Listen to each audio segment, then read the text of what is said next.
မင်္ဂလာပါခင်ဗျာကျွန်တော်မိုးမင်းပါအင်းကကျွန်တော်စိန်ထုံးလို့ပဲပြောနေကြပါဒါပေမဲ့အခုတော့ကျွန်တော်မိုးမင်းလို့ပြောမဲ့ဘာလို့ဆိုဒီအခုပြောဆိုမယ့်အကြောင်းအရာတွေကသပင်နဲ့ပတ်သက်နေလို့ပါပဲအဲတော့ကျွန်တော်အနုပညာရှင်တူမှာကျွန်တော်သပင်မင်းသားတူလဲဖြစ်တယ်ဒါကျွန်တော်ရဲ့အထူးအကြဆုံးသောသပင်ပညာအနုပညာရပေါ့ဆိုတော့ကျွန်တော်အခုပြောချင်တဲ့အခါမှာအခုလည်းသပင်အကြောင်းနဲ့ပတ်သက်ပြီးတော့ပဲပြောမယ်ဆိုတော့ကျွန်တော်မိုးမင်းဆိုတဲ့နာမည်ကိုကျွန်တော်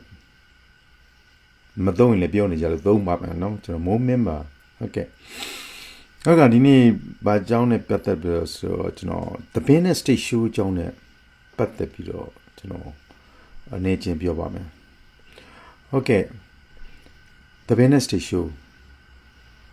တွေစတင်တဲ့အကြောင်းကျိုးသိကျင်ကြတာပေါ့နော်အဲ့တော့ဆိုတော့များသောအားဖြင့်ပြောကြတာကမိုးမင်းကstage show တွေနဲ့ကျွန်တော်မိုးလင်းခဲ့တယ်ဆိုတာရှိတယ်ဗျာနော် stage show မိုးလင်းခဲ့တာဘာလို့လဲဆိုတော့အဲ့ဒါလည်းဟုတ်ပါတယ်မဟုတ်ဘူးမိုးမင်း stage show နဲ့မိုးလင်းခဲ့တာရှိပါတယ်ဘာလို့လဲဆိုတော့ကျွန်တော်ရဲ့ stage show ကတော်တော်ရှည်လျားတာရေကျွန်တော်အသုံးပြုတာတော်တော်ရှည်လျားတယ်အောင်မြင်မှုတိုင်းတာနဲ့ပြိသက်ရဲ့အကြိုက်ကိုလိုက်ပြီးတော့ဖြောပြီးတင်ဆက်ရရှိတယ်ကိုကိုရန်လည်းအရန်သချင်းဆိုတော့ဝါသနာပါတယ်ဗျာနော်ငငယ်လေးအရန်ဝါသနာပါအရန်ဝါသနာပါဘလောက်ဝါသနာပါလဲဆိုကျွန်တော်ဖွားပေါ့မမေရဲ့မမေဒေါ်စိန်တင်သူကအမြဲတမ်းကျွန်တော်တိုက်ခိုင်အင်းလေးထဲမှာနေတဲ့တောင်းကလာ၄ရက်ကွယ်တိုက်ခိုင်ရင်မှာနေလို့ရှိရင်ဖွားအိမ်အောက်မှာသူဂရင်လေးနဲ့အိမ်မှာထိုင်ပြီးတော့အမြဲတမ်းနေတယ်သူကပြီးရင်စီဘောလေးဖွားစီဘောလေးကြိုက်တယ်ဖွားစီဘောလေးဖွားကျွန်တော်ကအဲ့ရနိုးတာနဲ့ကျွန်တော်ကတချင်းနေစိုးနေတာမယံမနာကိုစိုးနေတာကျွန်တော်ကအရန်ကိုရတဲ့တချင်းအကုန်ဆိုတာဗျာခုနလည်းပေါ့မြန်မာတန်တွေကဆိုလို့ရှိရင်ရန်ကုန်သူတို့မင်းငံဘုတ်ရွာတို့ဒါမျိုးတွေလည်းကျွန်တော်ဆိုတယ်ပြီးတော့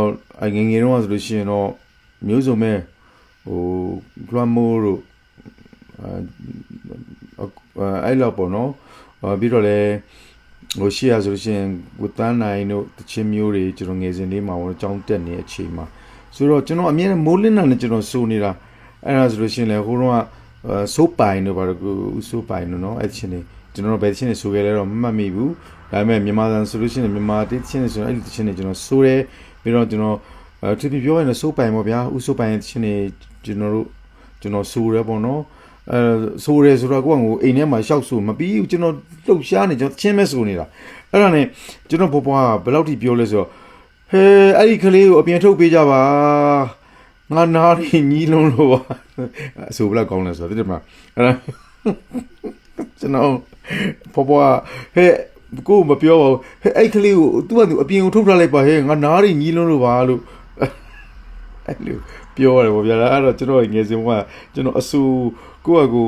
ဝါသနာပါနေတာကိုကျွန်တော်ပြောပြတာပါဘအဲ့လိုနင်းထုတ်တာကျွန်တော်လူကြီးတွေပြောခိုင်းတာကျွန်တော်အဲ့လိုပြီးတော့အဲ့တော့ stage show တွေပါဗျာအဲ့တော့မိုးမင်းက stage show ကိုတခါလဲမိုးလင်းတီဆိုတယ်ဆိုတော့ကျွန်တော်ချင်းဆိုတော့ဝါသနာပါတာပြောပြတာဆိုရဲဆိုတော့ဖြစ်ဘူးတယ်ဘယ်လိုမျိုးလဲဆိုတော့ကျွန်တော်အစီအစဉ်မှာလွဲမှားမှုတွေပေါ့နော်ကိုကလည်းခေါင်းဆောင်မင်းသားဆိုတော့ပြိတ္တကလည်းအရန်သဘောကျကြတယ်သဘောကျတော့ stage show ကိုအခဏသဘောကျတော့ကျွန်တော်ကမိုးလင်းသွားတယ်နှစ်ပါးသွားမိုးလင်းသွားတာရှိတယ်အဲ့ဒါမျိုးဆိုတော့နှစ်ပါးသွားနဲ့မိုးလင်းရတာပေါ့နော်နောက်ပိုင်းဇက်တော်ကြီးကလို့ရှင်တော့နောက်ပိုင်းကဒီထိုးဇက်တွေဘာတွေကကြတယ်ဘာကြဆိုလဲပြိတ္တကသိကြည့်တာမဟုတ်ဗျာအဲ့တော့သူတို့ရဲ့တန်အောင်ဆိုပြီးတော့ကိုကဒါလူငယ်တယောက်အနေနဲ့စဉ်းစားတာပေါ့နော်တပည့်အမွေနှစ်တွေဘာတွေကဒါတွေကတော့ရှိတာပေါ့ဒါပေမဲ့လူငယ်လေးကျွန်တော်ပဲသိမယ်သိမသိဘူးပေါ့ဗျာအဲ့ဒါပြိတ္တကလည်းမကြိုက်ဘူးလေပြိတ္တကလက်ကိုမခံတာလေအဲ့ဒါမျိုးအခုချိန်ရရန်ကောင်းတယ်ပြိတ္တကလက်ခံပြီးဆိုအရန်ကောင်းတော့တင်ပြမှာဒါတွေစက်လိုက်တင်ပြပေါ့သူတို့လက်ခံတဲ့ချိန်မှာကြိုးစားပန်းစားလို့ခက်ခဲတဲ့ပင်ပန်းတဲ့ဒီပညာတွေကအရန်နည်းတဲ့ပညာတွေဖြစ်တယ်အရန်ကောင်းတဲ့သပင်ပညာတွေဖြစ်တယ်ဒါကြောင့်ကျွန်တော်လည်းခက်ခဲကိုကျွန်တော်လှုပ်ဆောင်ပြီးတော့ကျွန်တော်ရွှေစိတ်နှစ်စုဇက်ရအောင်ကျွန်တော်စူးစမ်းခဲ့တယ်ပေါ့နော်အဲ့ဒါဆိုတော့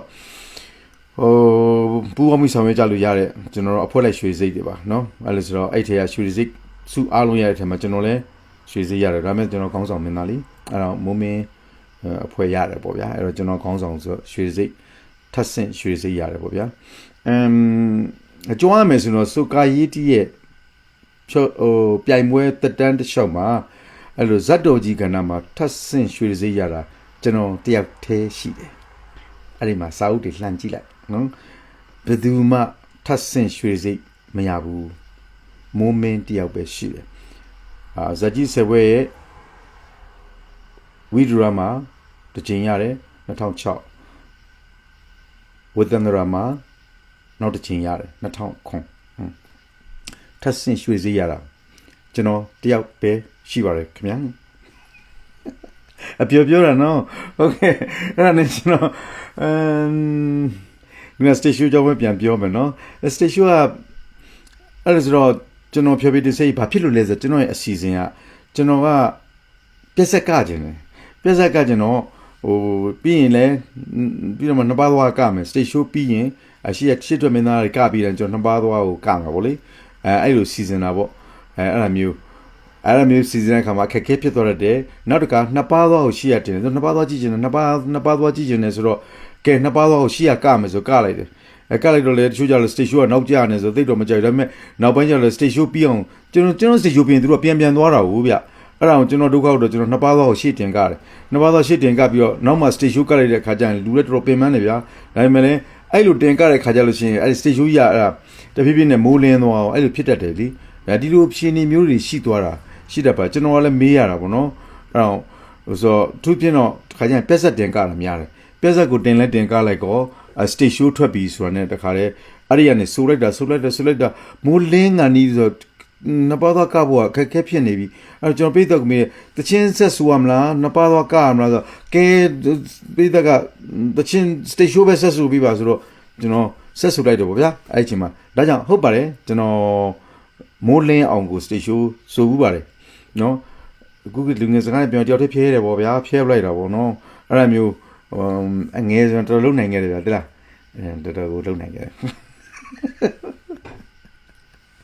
အဲ့ဒါနဲ့တဲ့ကူဒီမိုးလင်းအောင် stage show ဆိုတဲ့ကြောင်းနဲ့ပတ်သက်ပြီးကျွန်တော်ပြပြတာပါဟုတ်ပါတယ်ဒါဝန်ခံပါတယ်ဆိုကြဘူးပဲလုပ်ခဲ့ဘူးပါတယ်ဟုတ်ပြီဒါဆိုလို့ရှိရင်မိုးမင်းက stage show တွေကို symbol stage show တွေကိုမိုးမင်းတို့မိုးမင်းစံပြသမျှ symbol စတင်ခဲ့တာဆိုတချို့ပြောကြတယ်တချို့လည်းသိတယ်ဗျအဲ့တော့မေးတာတွေလည်းရှိတယ်စတင်ခဲ့တာလားဆိုတော့မဟုတ်ဘူးခင်ဗျကျွန်တော်တို့ကပြောတာဗျကျွန်တော်တို့စံပြသပင်ကဥစိန်မာရင်ကလည်းဖအန်လောင်တာလာကဇမင်နာအောင်ပတ်တင်ဇမင်နာလေးဗျကျွန်တော်တို့ရဲ့အခြေအနေပြောပြတာဒီရန်ကုန်မြို့ကြီးကိုတရားဟုတ်တက်လိုက်ဖုန်းကြောင်းမှာပဲထမင်းကိုတနက်ပဲစားပြီးတော့လက်ဖက်ရည်ဆိုင်မှာစပွဲထိုးပြီးတော့ဒါဖေဖေကမင်းသားအတတ်ပညာကိုသူသင်ခဲ့တယ်ပြီးတော့မှကျွန်တော်တို့သူဇတ်ဒီပါလေနောက်ပိုင်းကျတော့လည်းခေါင်းဆောင်မင်းသားဖြစ်ပြီးတော့မမေနဲ့အကြောင်းပါပြီးတော့မှကျွန်တော်တို့မွေးဖွားလာခဲ့တယ်မွေးဖွားလာခဲ့ပြီးတော့မှဆိုကျွန်တော်ပြောချင်တာဘာကိုပြောနေရလဲဆိုတော့ကျွန်တော်တို့ဆင်းရဲတယ်ဆိုပြောချင်တာတောင်းကလာ9ယောက်ကမှကျွန်တော်ကိုမွေးတယ်9ယောက်ကမှတဲအိမ်လေးနဲ့ကျွန်တော်တို့နေတယ်ပြီးတဲ့ခါမှာဖေဖေကအောင်မြင်လာတဲ့ကျွန်တော်4ရက်ကွက်ကိုရောက်တယ်အဲ့ဒီမှာပြင်အောင်အိမ်လေးနဲ့နေတယ်ကျွန်တော်ငယ်လေးမှာပြင်အောင်ပြီးတော့မှနောက်တစ်ခါတိုက်ခိုင်အိမ်လေးဖြစ်တယ်ပြီးတော့မှဖေဖေခင်မှာပဲတိုက်ခိုင်လေးဖြစ်တယ်ပြီးတော့ကုခေရောက်သွားပြီကုခေရောက်တော့မှပါကုခေမှာပြင်တိုက်ခိုင်လေးဖြစ်တယ်ပြီးတော့မှ9ရက်ကွက်သူ့မင်္ဂလာလမ်းကိုပြောင်းပြီးတော့မှအဲ့ဒီရှေ့မှာကျွန်တော်တို့နှစ်ထပ်တိုက်ဖြစ်တယ်ပေါ့နော်အဲ့ဒီမှာလမ်းမတန်းဖြစ်သွားပြီကတ္တရလမ်းမတန်းမှာနှစ်ထပ်တိုက်လေးဖြစ်သွားတယ်အဲ့ဒါကတော့ကိုနဲ့ဖေဖေပါပဲအဲ့လက်ထက်မှာဖြစ်ခဲ့တာဒါပေမဲ့အဲ့ဒီမှာတော့9မိုင်ဘက်ကိုတော့အဲ့ဘက်ပိုင်းမှာတော့ဖေဖေကအကျွေးတွေနဲ့ဝယ်ရပါဒီလိုအစ်ကြပေးတဲ့ပုံစံမျိုးလို့ဝယ်ရပေါ့ဗျာချီးပြီးတော့ပတ်စံချီးပြီးတော့ဝယ်ပြီးတော့မှအဲ့ဒီမြေလေးကိုဝယ်တာမြေကြီးပဲဝယ်တာပြီးတော့မှအဲ့မှာဂိုဒေါင်လေးတဲလေးဆောက်ပြီးတော့အဲ့ဒီမှာတွားကျောင်းတက္ကသိုလ်ကျောင်းတက်တော့အဲ့ဂိုဒေါင်လေးမှာတွားနေပြီးတော့ကျွန်တော် RC2 မှာတက်တာပါဆိုလှိုင်မြို့နယ်ကိုကျွန်တော်မယန်းကုန်းမှာဆိုတော့အဲ့လိုနေကြဆင်းရဲတာကိုပြောတာကျွန်တော်တို့ဆင်းရဲတာဆင်းရဲတယ်ဆိုတော့ကျွန်တော်တို့ကတိတ်ပြီးတော့လည်းအတွေးအမြင်ကဒီလိုရုပ်ရှင်ကားတွေပဲကြည့်ဖေဖေတို့ဇက်ထဲကနေပြီးတော့မှဥပမာသူပြင်းတော့ကလားကားတွေပါလေပေါ့ဗျာအဲ့ကလားကားတွေအကတွေပါနေကရတာပေါ့ကိုလည်းအဲ့ဒီချိန်မှာမင်းသားဖြစ်လာတဲ့ချိန်မှာလဲ ကျွန်တော်လည်းအဲ့ထဲမှာတချင်းဆိုတာကြီးပေါ့အဲ့ကျွန်တော်ဟိုတေးဂီတဖြော်ပြရေးပေါ့အဲ့ရှေ့ပိုင်းလေးမှာပါတယ်အဲ့ဒါကြီးဇက်တိုင်းလည်းလောက်ကြတယ်ဗျကျွန်တော်တို့ကသဘောကျတာအဲ့တော့ကိုကူတို့ဘာလို့လဲသဘောကျတယ်ဆိုတာအကုန်လုံးကအောင်မြင်တဲ့မင်းသားတွေအထူးသဖြင့်ရွှေမန်းပေါ့ဗျာရွှေမန်းမှာဆိုလို့ရှိရင်တော့အဲ့လိုအကတွေပါရမ်းကောင်းတယ်ဗျနော်အဲ့သူတို့ကခက်မိတယ်လေဗျတထေးတွေလေအဲ့တော့သူတို့တွေကခက်မိတယ်တက်သူတွေလည်းတက်ပါအကြောင်းတွေတခါလေဟိုအိန္ဒိယပြန်နေပါတယ်ဥညုံဝင်းဆိုလဲအိန္ဒိယနေလို့သူပြန်လာတယ်ဘာညာဆိုတော့ဟိုပညာရက်တွေဗျာအဲ့ဒါမျိုးအတိုင်းဝိုင်းဘက်ကလာတယ်ဆိုတော့သူတို့ကခက်မိတယ်ကျွန်တော်တို့ကြတော့ရက်ကွက်ထဲကကောင်းနေတုံးတယ်ဗောဗျာမသိဘူးပေါ့သိပြီးတော့လေအဲ့လောက်တော့ဟိုဒါပေမဲ့ကိုကငငယ်လေးကတော့သူကခေါ်ဗျာသူကအဲ့မှာရက်ကွက်ထဲမှာလမ်းသေးရဗျာသူကတော့ဘာလာအကုန်ပြင်းနေပဲအဲ့တော့ဆိုတော့အဲ့ဒီမှာဒါကျွန်တော်အကြောင်းလေးနဲ့ကျွန်တော်တို့အကြောင်းလေးနဲ့ပေါင်းပြောတာပေါ့နော်အဲ့ဒါဆိုအဲ့ဒီမှာဇက်တီကသူအောင်မြင်လာပြီးတော့ဇက်တီကပြိုင်ဆိုင်နေကကြတယ်ပေါ့ဗျာနော်အမျိုးတို့သိအောင်လို့ဘာလို့လဲကိုကိုနဲ့ကကိုကနောက်မှလာမျိုးတို့သိအောင်ဆိုတော့ပြက်ဆက်တစ်ခက်မှာတော့ဗျာမြန်မာနိုင်ငံပြက်ဆက်တစ်ခက်မှာတော့မျိုးတို့သိအောင်ကထိတ်ဆုံးမှာနောက်ဆုံးသမိုင်းကြောင်းရကျွန်တော်သိခဲ့ရတော့ပြက်ဆက်ဘလောက်အောင်မြင်လဲဆိုတော့ဘာရွှေမန်းဦးတင်မောင်ကြီးတော့မှသူပြက်ဆက်ကတဲ့အထီးတွေဖြစ်တယ်ပြက်ဆက်ကဏ္ဍဘလောက်အောင်မြင်လဲဆိုတာလေဘာရွှေမန်းဦးတင်မောင်ကြီးတော့မှပြက်ဆက်ကတယ်သပင်ရောင်ဖြတ်ပြီးပြက်ဆက်ကခဲ့တယ်ဆိုတာကိုကျွန်တော်သိရှိထားတယ်ပေါ့ဗျာအဲ့ဒါမျိုးကြီးပြက်ဆက်အောင်မြင်လာပြောတာမြို့တော်သိမ်းအောင်ပြက်ဆက်အောင်မြင်မှုမြို့တော်သိမ်းအောင်ပေါ်ဆန်ဒါတခါလေအရန်ကိုအောင်မြင်တဲ့ဒါဆရာကြီးဒါရိုက်တာမောင်ရင်အောင်ရင်ပြက်ဆက်တွေနဲ့လှုပ်ကင်ခဲ့တာပေါ့ဒါပေမဲ့စိန်မာရင်ကလည်းပြက်ဆက်ဘရင်စိန်မာရင်ဆိုပြီးတော့နာမည်ထွက်တယ်ဗျာဘာလို့လဲဆိုတော့ဥက္ကမောင်မြင့်တို့ဘာလို့ ਨੇ ဒါပြက်ဆက်မင်းသားကြီးဥက္ကမောင်မြင့်သူရဲ့စိန်မက်မြန်နဲ့ Broad War တို့ဘာတို့အရန်ပြီးတော့လေပြက်ဆက်ဒါရိုက်တာ Warzin ရဲဝင်းဆိုတာလည်းအရန်ကောင်းတယ်ဗျာပြက်ဆက်တွေကလေနောက်ပိုင်းကျတော့လေဒုတင်သေးတို့နောက်ဘီဒီအောင်တိုင်းတို့အဲ့လိုမျိုးသူကဟိုပြက်ဆက်မင်းသားကောင်းတွေထွက်တဲ့ဇက်ပေါ့ဗျာစိန်မာရင်တတ်သူကသူဖို့တော်ဝါလေးရှင်မင်းသားနဲ့နိုင်ငံကျော်ခဲ့တယ်လေအဲ့လိုမျိုးဖြစ်တယ်ဒါပေမဲ့ပြက်ဆက်မှာအရန်ကောင်းတယ်ဆိုပြရင်းနဲ့နောက်တစ်ခါဟိုခစ်မီတာရေခစ်နောက်ကြတယ်ပြောတာပေါ့ဒီဘက်မှာမုံဝင်းတို့ဘာတို့ကဘာတွေကလဲဆိုတော့အဲ့လိုဟိုကျွန်တော်ဆိုလက်က disco dancer ပေါ့နော်ကလာကတွေပဲကျွန်တော်လက်ကတယ် disco dancer တွေပဲအဲ့လိုမျိုးအောင်မြင်နိုင်လိုက်ကြတာလीဗျာ disco dancer ကျွန်တော်ပြက်ဆက်ကခဲ့တယ်ကျွန်တော်က disco dancer မှာကျွန်တော်မင်းသားအဲ့ဒါငငယ်တော့ကျွန်တော်ကမီသွန်ချဗရပတီရဲ့အဲ့ဒီအကတွေပေါ့ဗျာအဲ့တော့ tap dance ပုံစံမျိုးတွေသူတို့ကလည်းကလာက tap dance မှမသိပါဘူးကြီးတော့ထုတ်တာအရင်မြန်တာပဲဆိုပြီးတော့အတင်းလေးကျင့်ပြီးတော့အတင်းကိုအိမ်မှာတည်းကျွန်တော်ကတာမီသွန်ရဲ့အကကိုကျွန်တော်ကတော့ကျွန်တော်အရန်အားပေးတာရန်ကုန်မြို့ကကျွန်တော်တို့အိန္ဒိယနေဆိုလို့ရှိရင်အန်အော်ပြီးသဘောကျတာငါတို့အိန္ဒိယမျိုးနွယ်တွေကဒီအောင်မြင်တဲ့မီသွန်တိုင်းမှာပဲကနေတာတော့ဆိုပြီးတော့ကျွန်တော်ဝစ်စုံတွေပါအကုန်တူပဲကျွန်တော်အဲ့လောက်ဆင်မယ်ပေါ့အဲ့လိုဆိုတော့ကရဲကိုမုံဝဲကြတော့ဟိုဟာဒီလိုဖြော်ပြပြီးတော့ကျွန်တော်တို့ပြီးတော့လဲအဲ့ချိန်မှာ disco တွေပေါ်တော့ဗျ disco ချင်းနေနဲ့ကျွန်တော်တို့ဖြော်ပြတင်ဆက်မှုတွေလည်းရှိတယ်ဗျBonium ချင်းတွေများတယ်Bonium ချင်းတွေပါတယ်အဲ့ဒါတွေနဲ့ချင်းတွေပေါ်မှာ disco တွေအဲ့ဒါမိုးရဖွဲရောက်လို့လာရှာလာလာလာလာဒါ Bonium ချင်းဒါမျိုးတွေနဲ့ကျွန်တော်တွေဝစ်စုံစင်နူလေးနဲ့ဘာညာကုကကကြတယ်ပေါ့ဗျာဒီတော့ပါပဲဒီ station ကကျွန်တော်တို့ကစင်မော်တင်ရန်ကောင်းမှမသိပါဘူးအဲ့ဒီချိန်မှာဘကိုးပြားပွဲကြီးမှာကလည်းကောဟိုမှာကsentence station လုပ်တယ်ဗျဆိုအားသင့်သွားတယ်ကျွန်တော်တို့ဇက်တီမှာကဒီဝဲဆိုင်ရာဆိုင်ရှိတယ်ဗျာဝဲဆိုင်ရာဆိုင်ကတီဝိုင်းနဲ့ဆိုင်နဲ့ပေါ့နော်ဝဲဆိုင်ရာဆိုင်ရှိတယ်ဆိုတီဝိုင်းနဲ့ဆိုင်ရှိနေတယ်အဲ့ဆိုအောက်မှာပဲချတာအဲ့ဒီမှာ sentence station ဆိုပြီးတော့ကြည့်လိုက်တော့အရန်မိုက်တယ်ဗျာဟိုဘာလို့လဲဆိုတော့တကယ်တီဝိုင်းဆိုကျွန်တော်တို့ရန်ကုန်သားလေးတွေအဲ့ဒါဆိုတော့တခါကျရင်ရန်ကုန်မှာ stage show တွေသွားကြည့်ကြတယ်ဆင်အမြင်ကြီးပေါ်မှာ stage show တွေတီဆိုကြတယ် playboy နဲ့ဘာလို့သွားကြည့်တယ်ငေးပြီးတော့ကြည့်ရအဲ့ဒါဆိုတော့တီဝိုင်းပစ္စည်းတွေတင်အဲ့မှာတီးကြပါညာကိုဇက်တဲမှာကျတော့ဟိုမှာဗျာ air တွေလည်းပါတယ်အစုံပေါ့ဗျာနော် drum set ဆုပ်ဆုပ်ကလေးတွေနဲ့အဲ့မျိုးတီးကြတာပေါ့ဗျာ guitar လည်းအစုပ်ကလေးနဲ့အဲ့ဘေးထဲမှာပဲကတ်တီးနေတာဆိုတော့အဲ့ဒီမှာကြည့်တော့ပစ္စည်းတွေလည်းကောင်းနေဗျာအရန်ကောင်းတာဆက်တွေကလည်းကောင်းတယ် PV တွေအဲ့ဒီမှာမြင်မှုတာ PV ဆိုကျွန်တော်တို့ကဗမာလုတ်တဲ့ဆောင်းပုတ်တွေနဲ့ကျွန်တော်တို့ အဲ့လိုမဟုတ်အဲ့မှာပစ္စည်းလည်းကောင်းဟာ keyboard ဆို favictory ဆိုအဲ့တော့ဟာကောင်းလိုက်တာ stage show ဟာတွေသူတို့ကဘယ်လိုလုပ်တာလဲမသိဘူးပြီးတော့ခိုင်ထူးသချင်းနေဆိုတယ်ပြီးတော့မေဆွေသချင်းနေဆိုတယ်ခိုင်ထူးနဲ့လည်းတော်တော်စုံနိုင်တာကောင်းတာဆိုတော့ကြည့်လိုက်ကြကိုနန်းဝင်းနန်းခင်မွေးဟာသူတို့စင်တင် stage show လုပ်တယ်ဆိုတော့ကျွန်တော်တို့ကတော့မလုပ်ဘူးလေမသိဘူးလေအားပေးကြတာပေါ့ဒါပေမဲ့အပြိုင်ဖြစ်တာပေါ့နော်မိုးဝင်းနဲ့မိုးမင်းနဲ့ဒီဘက်မိုးဝင်းပဲပေါ့မိုးမင်းကနောက်မှာဒီလိုပဲကပ်ပြီးကနေတာပါအဲ့တော့ဟိုဘက်ကဒီမရှုမန်းလည်းပါပါတယ်ရှုမန်းလည်းဟိုမှာပါတယ်အဲ့ဆိုဒီဘက်ကကျတော့ခုနလိုနန်းသပင်ပေါ့ဗျာအဲ့ဆိုတော့သူတို့ကစင်တင်စတေရှိုးကြီးလောက်တာဆိုတော့ဟာမိုက်ကျွန်တော်ကြိုက်တာပေါ့ဒါပေမဲ့နောက်ပိုင်းကျတော့အဲ့ဒါကျွန်တော်လည်း idea ရတယ်ဒါဆိုဒူလည်းတင်လို့မယ်ဆိုပြီးမှကျွန်တော်စခဲ့တာအဲ့လိုဆိုတော့သိပါပြီနော်ဘယ်သူစခဲ့လဲဆိုတော့ကျွန်တော်သိတယ်ပြောတာဘာလို့ဆိုဟိုမာရင်းကဟုတ်မဟုတ်တော့မသိဘူးเนาะတိတိကျကျမဟုတ်ဘူးနန်းဒါကခုနဟာကျွန်တော်မြင်ရတယ်ဟာအဲ့ဆိုတော့အရင်တည်းကမန်းလေးမှာဘလာဇပ်ပွဲတွေရှိတယ်အဲ့ဘလာဇပ်ပွဲတွေကစင်တစတေရှိုးတွေလောက်ကြတယ်အဲ့ဒီကနေပြီးမှတဆင့်ဒီမှာလောက်တာလို့တော့ပြောတယ်ဗျမန်းလေးကဇက်တွေကပစ္စည်းတွေကကောင်းလိုက်တာပေါ့အဲ့ဆိုကျွန်တော်လည်းနောက်ကလိုက်ပြီးတော့လောက်ကြတာပေါ့ဗျာလောက်ကြကျွန်တော်လည်းစင်တင်ပြီးတော့လောက်တာပေါ့ဒါပေမဲ့ထားပါတော့ဗျာကျွန်တော်တို့ကဟိုဖြစ်သွားတာပေါ့နော်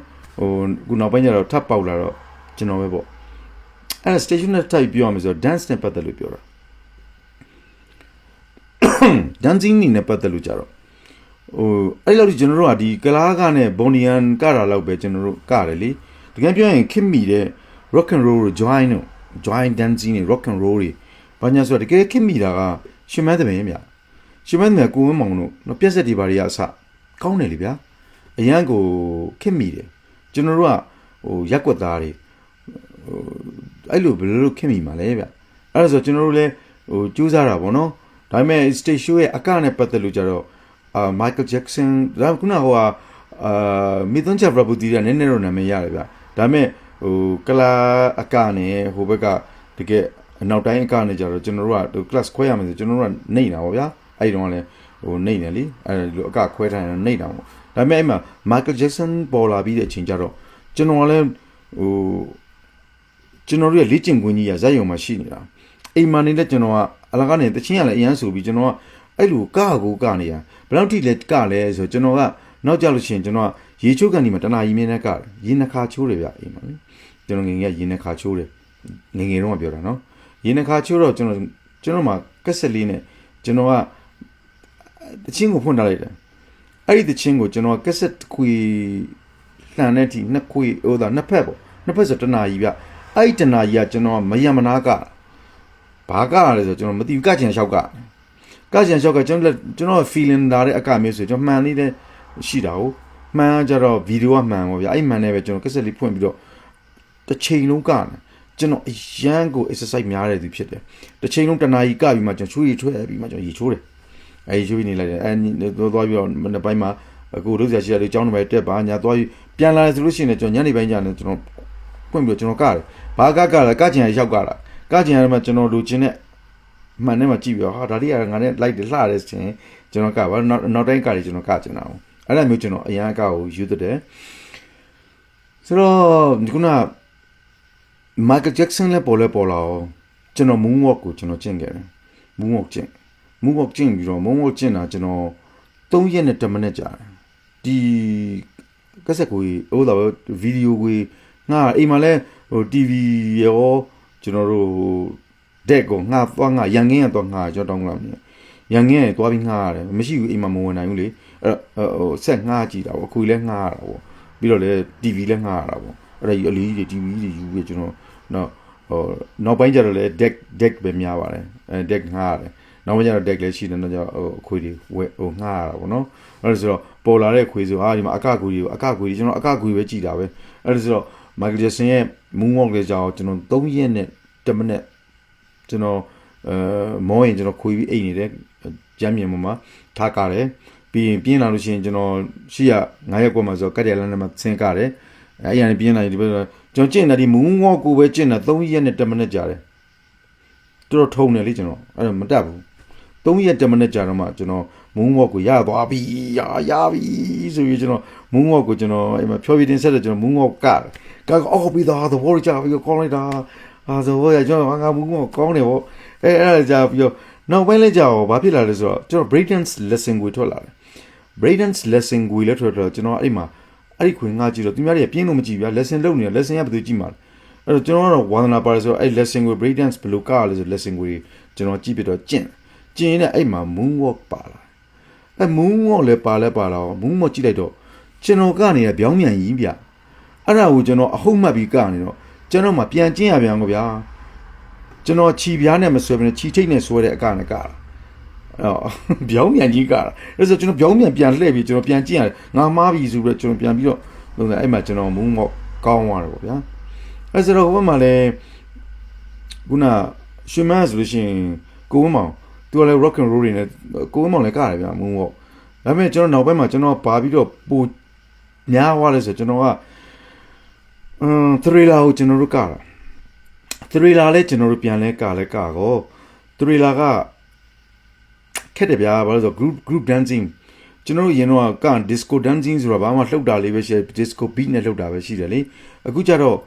dance ကကြောက်ခမန်းလီကောင်းတာလေအဲ့ဆိုကျွန်တော်တို့ကကျွန်တော်ဇက်သမားတွေပဲကိုရဲ့အဖွဲ့တွေကလူချမ်းတွေလူရှင်တော်တွေဒါမျိုးတွေနော်ကျွန်တော်ကားဆွဲတွေအဲ့အမျိုးရှိတယ်အဲ့ဒီရဲ့ယောက်ျားတွေနဲ့တခါတည်း main ကလေးတွေရင်းသမားမင်းသမီးတွေမြန်မာကတဲ့သူတွေအဲ့ဒါတွေကိုကျွန်တော်ရအောင် train မရမကကျွန်တော်သင်တာသူတို့လည်းအရန်ပင်ပန်းတယ်အဲ့ဒါသင်ပြီးတော့ကျွန်တော်တို့ trailer လည်းကားလိုက်ကောတော်ကိုအောင်မြင်သွားတော့ဗျာအရန်လည်းညီတယ်ဗျအဲ့တော့တကယ်ပြောရင်ကျွန်တော်အရန်ကြိုက်တယ်အဲ့တော့လူတွေဆိုကအရန်ကြိုက်အားတွေအရန်ပါတာအဲ့တော့လူတွေကလေကျွန်တော်လည်းကခဲ့တဲ့သူတွေကဟိုတော့ကိုရာဇာတို့ဘာလို့ပါတယ်အဲ့တော့ဝင်းလိုင်းတို့ပါတယ်ဟိုမှာလေဟိုကဝင်းလိုင်းရှိတယ်အောင်ကျော်ထွန်းရှိတယ်အောင်ကျော်ထွန်းတို့လည်းပါတယ်အဲ့တော့ကမော်စီပါတယ်အဲ့ဒါမျိုးပေါ့လေကျွန်တော်ကခဲ့တယ်အဲ့ဒီက main ကလေးလည်းပါတယ်ကတေးရဲ့မျက်နှာတွေချဲပြီးတော့မှဟိုတေးရဲ့ဝက်ဆိုက်တွေဖြစ်အောင်လုပ်ပြီးတော့ကတာပေါ့ဗျာဆိုတော့အဲ့တော့ဇမမရပြောမယ်ဆိုအဲ့တော့လည်းဖြစ်ချင်တော့အကုန်လုံးသိလိမ့်မယ်မီသွန်ချက်ဘရဘူတီလည်းဇကာတကထွက်တယ်ကျွန်တော်တို့ကပြီးသွားပြီမီသွန်ချက်ဘရဘူတီရဲ့ရုပ်ရှင်ကားထွက်လာအဲ့ချိန်မှာတေးကဟိုကျွန်တော်ဂုံယူပြောမယ်နော်ဘာလဲဆိုတော့အဲ့ဒီမှာကျွန်တော်တို့ဖွဲ့ကဇက်ထဲကကျွန်တော်တို့ကနေလူတွေကသူတို့ကကြည့်ကျွန်တော်တို့ဟာကောင်းလို့မကောင်းဘူးဆိုကျွန်တော်တို့ရှုပ်ချခဲ့ပါတယ်ဘာလို့ဆိုအဲ့တော့ကလာကမကောင်းဘူးဗျအခုမဟုတ်ဘူးနော်အဲ့ဒါဘာလဲတိုင်းပြည်ရဲ့အခြေအနေကြောင့်ကျွန်တော်တို့လူငယ်တွေကိုဒီလိုတိုးတက်ဖို့ဒီလိုခက်မီတဲ့နည်းပညာတွေခက်မီတဲ့အတွေးခေါ်တွေနဲ့ရှင်သန်မှုဟာတွေကိုကျွန်တော် break dance တွေအရန်ခက်တာလူငယ်တယောက် break dance ကဖို့အရန်ခက်တယ်ပြီးတော့မြေပြင်တွေပါလာပြီမြေပြင်တွေကတဲ့ခါမှာကျွန်တော်တို့တွေကခဲ့တာတမန်တလင်းနေပြီးတော့ကတ်တရလန်းနေကျွန်တော်ခေါင်းနေနဲ့လှည့်တာကြီးလုတ်ခဲ့တယ်ဆိုတော့ထိတ်တွေပေါက်တယ်ပခုံးတွေကွဲတယ်ဒါပေမဲ့ကျွန်တော်တို့လူငယ်လေးတွေကခဲ့ကြတယ်အခုဘိုးကြီးတွေပေါ့ကခဲ့ကြတယ်ဒါပေမဲ့အဲ့ဒါတွေနှိပ်ကွပ်ပြီးတော့ကျွန်တော်တို့အဖမ်းခံရတွေဖြစ်ကြတယ်အကုန်လုံးကျွန်တော်တို့ဇက်တွေမှာလည်းပိတ်ဆို့ရရှိခဲ့တယ်အဲ့သဘောတော့ခုနက stage show ကိုဘယ်ကတင်တာလဲပြီးတော့ကျွန်တော်ကဥစ္စာဖြစ်လာပြီဆိုတော့ကျွန်တော်ចောင်းသားဘဝမှာကြိုက်ဆန်ကွင်းတွေမှာကျွန်တော်ခွန်အားပြည့်မိငယ်ကျွန်တော်ကျွန်တော်ဆိုခဲ့တယ်ခွန်အားပြည့်မိငယ်ကျွန်တော် electric guitar အဖြူလေးကိုတီးပြီးတော့ကျွန်တော် rhythm တီးပြီးတော့ show မပေးနဲ့မိငယ်ကျွန်တော်အဲ့ချင်းနဲ့ကမောက်တို့ပေါ်နေပဲအဲ့ချင်းမှာကျွန်တော်အဲ့ချင်းလေးကိုကျွန်တော်ဆိုရကျွန်တော်ဟိုတငယ်ချင်းတွေလည်းဆိုရတာဟုတ်အဲ့ဟို guitar လေးတီးပြီးတော့ကျွန်တော်အဲ့မှာအဲ့ချင်းနဲ့ guitar လေးတီးပြီးဆို unplugged mode မသိဘူးအဲ့တော့ဒီတိုင်းလေးပဲ guitar အဖြူလေးနဲ့ကျွန်တော် hollow electric လေးသူကအဲ့ system လေးသူကအဲ့ဒါဆိုအဖြူရောင်လေးကျွန်တော်အဲ့ guitar တီးပြီးတော့ဆိုတယ်ပေါ့ဗျာဆိုခဲ့ဘူးတယ်ပေါ့အဲ့တော့ stage show ကနောက်ကြတော့ဟိုပြိတ္တာအားပေးမှုကြီးလာတာဟုတ်နော်ဒါပေမဲ့ stage show ဘာဖြစ်လို့ကျွန်တော်ဖြောပြီးတင်ဆက်ချင်တာလဲဆိုကျွန်တော်ဘာဖြစ်လို့ kit board တွေကိုလုပ်ချင်တာလဲဆိုတာလေကျွန်တော်မှပြောပြမယ်အခုချက်ချင်းပြောတာဒီအကြောင်းလေးတွေပြောသွားရင်းနဲ့ topics ကဘာလဲဆိုတော့ဇတ်ပင်စင်မြင့်ပေါ်မှာမိသူက sentence stage show ကိုစတင်ခဲ့တယ်လေဆိုတော့ပြိတ္တာသိချင်ပါပဲဒါကြောင့်အဲ့တော့ကျွန်တော်အတိကတော့နန်းဝင်းနန်းခင်မွေ